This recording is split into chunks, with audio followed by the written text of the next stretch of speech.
मराठा आंदोलक मनोज जरांगे पाटील यांनी राज्य सरकारला दिलेल्या अल्टिमेटमचा कालचा शेवटचा दिवस असून त्यांनी आजपासून पुन्हा एकदा तीव्र आंदोलनाची घोषणा केली आहे। जालन्यातील आंतरवली सराटीमध्ये बोलताना मनोज जरांगे यांनी राज्य सरकारवरती विशेषतः उपसमितीचे अध्यक्ष राधाकृष्ण विखे पाटील, मुख्यमंत्री देवेंद्र फडणवीस आणि उपमुख्यमंत्री एकनाथ शिंदे यांच्यावरती कडाडून हल्लाबोल केलाय। आळस झटकून टाका, पेटून उठा असं आवाहन जरांगेंनी मराठा समाजाला केलंय। विखे, फडणवीस, शिंदेंनी तळतळाट घेऊ नये असं देखील जरांगे म्हणाले। तर कुणबी प्रमाणपत्रासाठी अर्ज केलेल्यांनी आणि अर्ज फेटाळण्यात आलेल्यांनी अंतरवालीमध्ये यावं अशी साद जरांगेंनी घेतली आहे। कुणीही आत्महत्या केल्यास आंदोलन बंद करेन अशी तंबी देखील जरांगेंनी दिली। तुम्ही लेकरा बाळाचं वाटोळं करून घेऊ नका, घरात बसू नका। ज्यांनी ज्यांनी अर्ज केलेत हैदराबाद गॅझेटनुसार त्यांनी आजपासून अंतरवलीत यायला सुरुवात करा। तुम्ही अर्ज इथं द्या, सांगा मी हैदराबाद गॅझेटनुसार अर्ज केलेला आहे पण मला प्रमाणपत्र दिलं नाही, ठासून सरकारच्या छाताडावर बसून सांगा जरा। घरात झोपू नका रे तुम्ही। ते लोक हिणवायला लागलेत, आपणच त्यांना बसवलंय, ते अपमान करायला लागले आपल्या लेकरा बाळाचा। ते म्हणते मराठ्यात उदासीनता आहे, मराठ्याला आरक्षण नाही पाहिजे, मराठ्यांना अर्ज केले नाहीत। सांगा कोणी कोणी केलेत, इथं अंतरवालीत येऊन सांगा। फडणवीस, शिंदे, बघ ना या बहिणीकडून राखी बांधून घेणार आहे, त्याच्यासाठी मराठीच्या आंदोलनाला ध्यान द्यायला तुम्हाला वेळ नाही।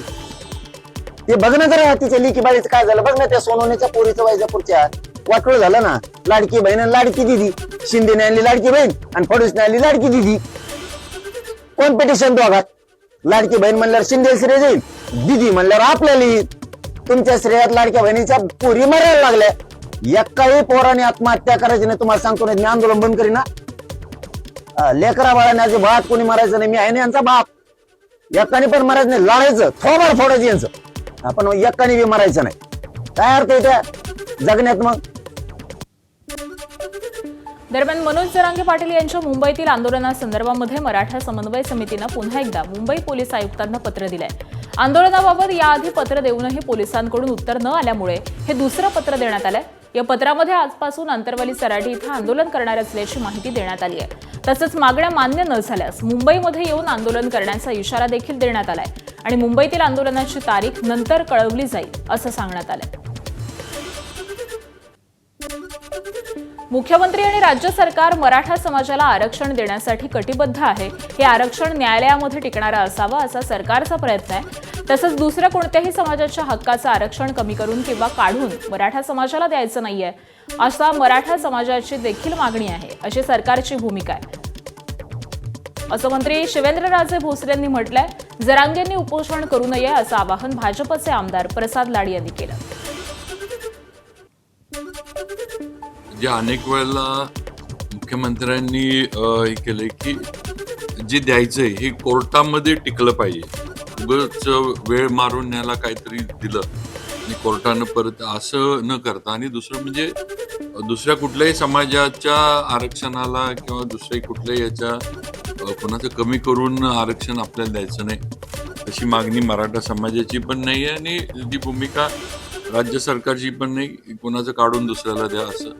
त्यामुळं ह्याच्यातनं योग्य तोडगा नक्की निघेल। मुंबईच्या महापौर रितू तावडेंच्या सोशल मीडिया पब्लिसिटीसाठी 25 लाखांच्या प्रस्तावावरून मोठा वाद निर्माण झाला। त्यानंतर महापौरांनी मुख्यमंत्र्यांची भेट घेत मुंबई महानगरपालिकेचा जनसंपर्क अधिकारी बदलण्याची मागणी केल्याची माहिती आहे। सोशल मीडियावरील पीआरचा वाद चव्हाट्यावरती आल्यावरती महापौरांनी जनसंपर्क अधिकारी तानाजी कांबळेंवरती टीकास्त्र डागलं होतं। महापालिकेसाठी स्वतंत्र सहाय्यक आयुक्त दर्जाचा अधिकारी देण्याची मागणी महापौरांनी केली आहे। मात्र आता याच मागणीवरून सत्तेतील मित्र शिवसेना आणि भाजप पुन्हा आमनेसामने आलेत। सगळ्या गोष्टी मेरिटवरती व्हायला हव्यात अशी भूमिका घेत शिवसेनेनं महापौरांना विरोध दर्शवलाय आणि त्यामुळे भाजप सेनेतील अंतर्गत धुसफूस पुन्हा चव्हाट्यावर आली आहे।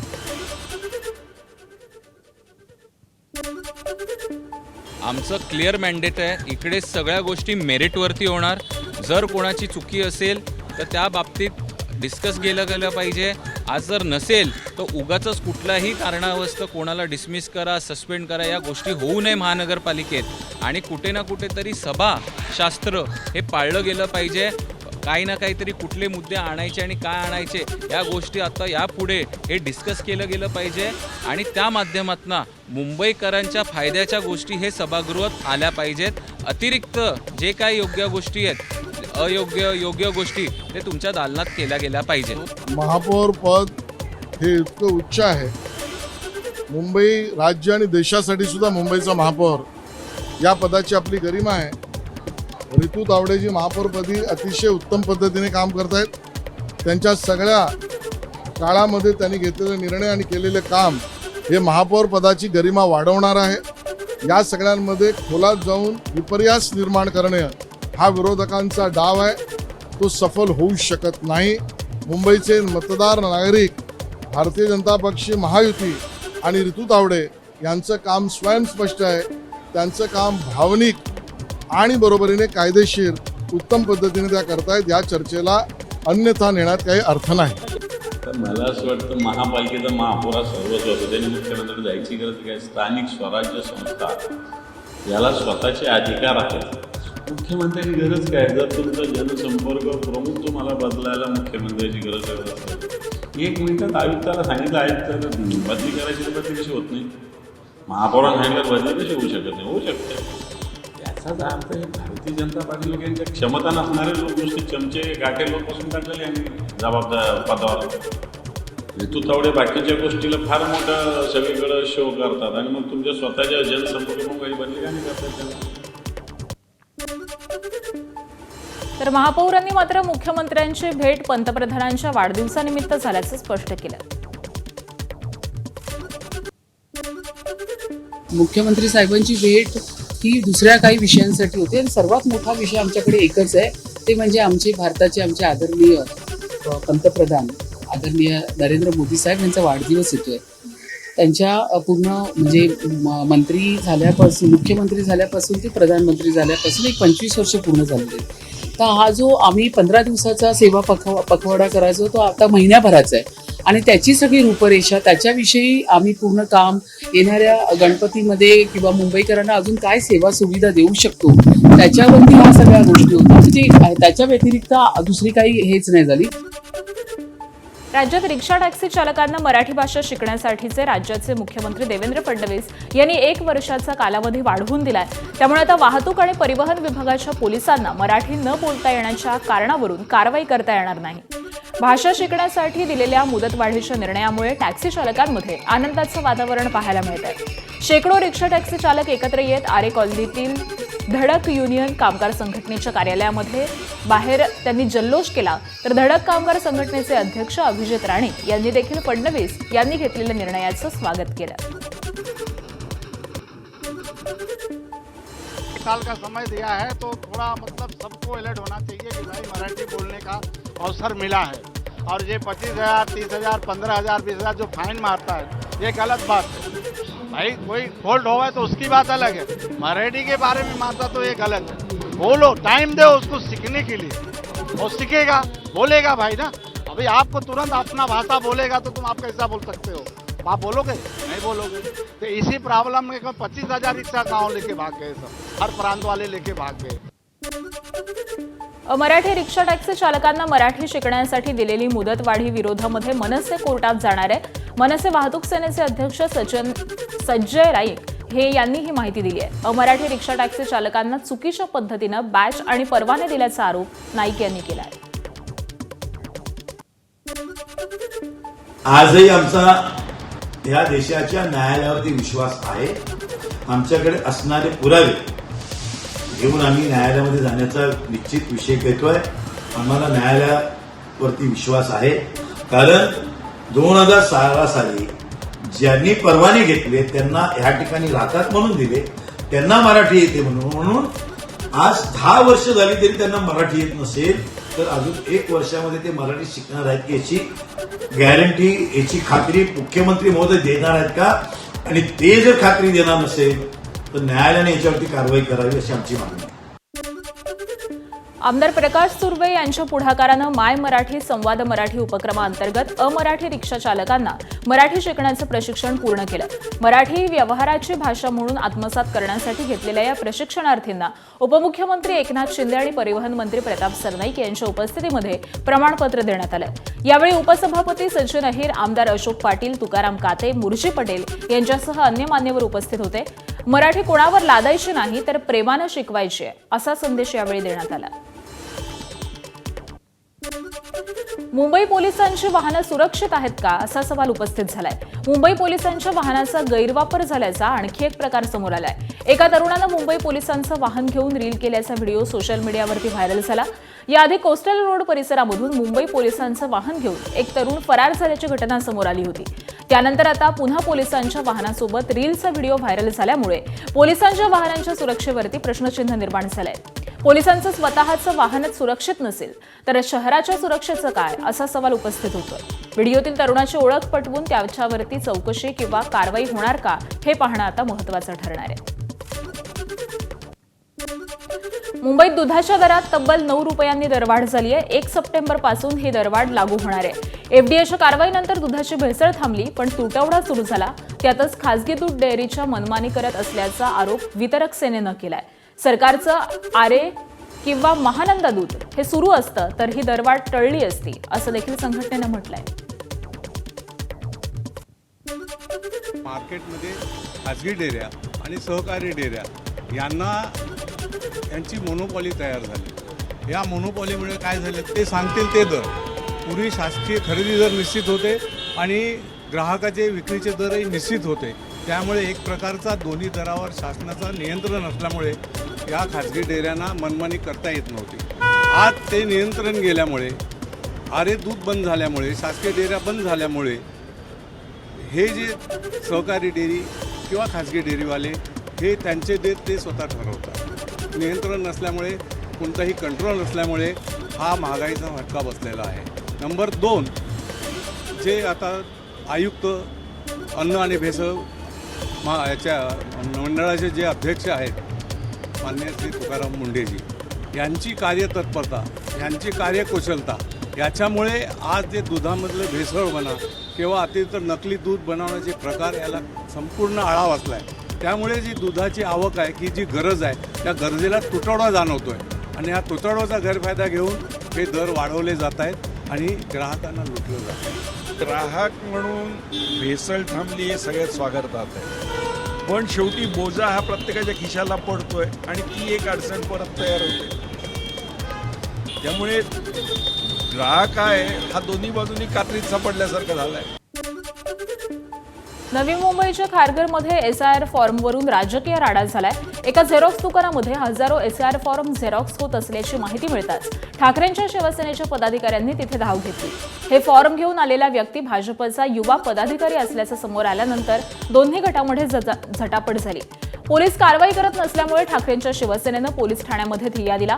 अखेर भाजप कार्यकर्ता सूरज पाटील याच्यावरती गुन्हा दाखल करण्यात आलेला असून त्याच्याकडून 3500 एसआयआर अर्ज जप्त करून सील करण्यात आले, तर 5 बीएलओ प्रतिनिधींना जिल्हाधिकाऱ्यांनी निलंबित केलं.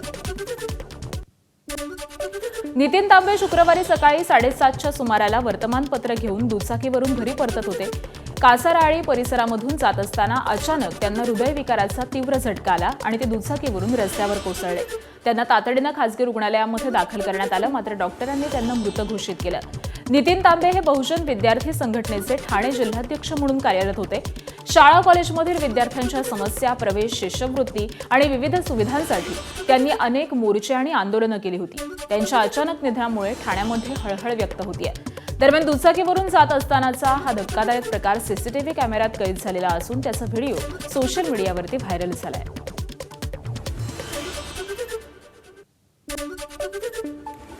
पुण्यात गणपती मिरवणुकीत डीजे लावण्यावरून 2 मतप्रवाह निर्माण झालेत. वाद वाढण्याची शक्यता आहे. एका वर्गाकडून डीजे मर्यादित आवाजामध्ये लावण्याचा आग्रह केला जातोय, तर दुसऱ्या वर्गाकडून डीजेवर बंदी न घालण्याची मागणी होतीये. पुण्यामध्ये रविवारी डीजे विरोधात आंदोलन होण्याची शक्यता आहे, तर डीजेच्या बाजूने असणारे नागरिकही आंदोलन करण्याची शक्यता आहे. दरम्यान या विषयावरती केंद्रीय मंत्री मुरलीधर मोहोळ यांनी प्रतिक्रिया दिली आहे. डीजे प्लाझ्मा, प्रेशर फीड या संदर्भात जे प्रेशर फीड या विषयात जे काही सगळ्या चर्चा चालू आहेत, मला असं वाटतं की याच्यामध्ये गणेश उत्सव मंडळाचा कार्यकर्ता म्हणून आणि लोकप्रतिनिधी माझी एक भूमिका नक्की आहे की हा उत्सव लोकांचा आहे, आपल्याला लोकांना सोबत घेऊन हा उत्सव साजरा केला पाहिजे. त्यामुळे कर्कश आवाज, नागरिकांना होणारा त्रास असा उत्सव नको. त्यामुळे जे काही प्लाझ्मा असेल, प्रेशर मीड असेल, हे तर निश्चित उत्सवात नको आहेत. नाशिकमध्ये होणाऱ्या महासिंहस्थचं नाव बदलून महाकुंभ करण्याचा मोठा निर्णय कुंभमेळा प्राधिकरणानं घेतलाय. धर्मशास्त्रात महासिंहस्थ नावाचा उल्लेख नसताना परस्पर निर्णय घेतल्यामुळे साधू महंतांनी नाराजी व्यक्त केली होती. त्यांच्या विरोधानंतरच हा नाव बदल करण्यात आलाय. आजपासून होणाऱ्या 3 दिवसीय कुंभ भक्ती संगम कार्यक्रमात देखील महाकुंभ असाच उल्लेख होणार असून साधू महंतांनी या निर्णयाचं स्वागत केलं. महासिंहस्थ हे नामकरण जो करण्याचा अट्टहास केला होता, त्याला आम्ही विरोध केला होता. त्यानंतर सरकारने तो निर्णय मागे घेतला. त्याबद्दल सरकारचे आम्ही आभार व्यक्त करतो. इथून पुढे धर्माचार्यांशी, साधू संतांशी समन्वय राखून धर्माचे निर्णय घ्यावे असं मी सरकारला आवाहन आणि आग्रह धरतो. नाशिकमध्ये आदिवासी विद्यार्थी संघटनांचं आंदोलन चिघळलंय. आंदोलनस्थळी असलेले आदिवासी विकास मंत्री डॉक्टर अशोक उईके आणि आंदोलक विद्यार्थ्यांमध्ये चांगलीच खडाजंगी झाली. आश्रमशाळा आणि वसतिगृहांमधील असुविधांविरोधामध्ये गेल्या 2 आठवड्यांपासून विद्यार्थ्यांचं आंदोलन सुरू आहे.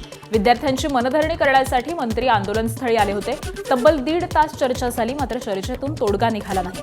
उलट आंदोलकांनी मंत्र्यांविरोधामध्ये जोरदार घोषणाबाजी केली.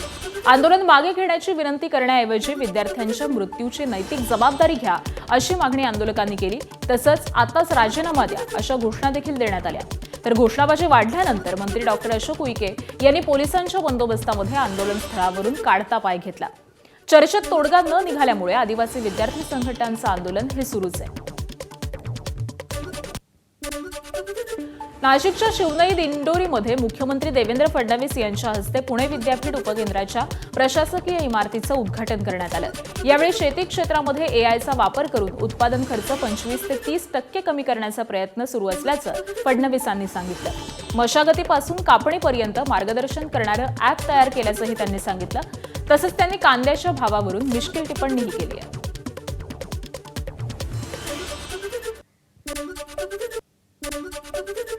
आमच्या माता भगिनींच्या डोळ्यात आणतो की नाही माहीत नाही, पण नाशिक जिल्ह्यातला कांदा आमच्या डोळ्यात वर्षातनं 2दा पाणी नक्कीच आणतो.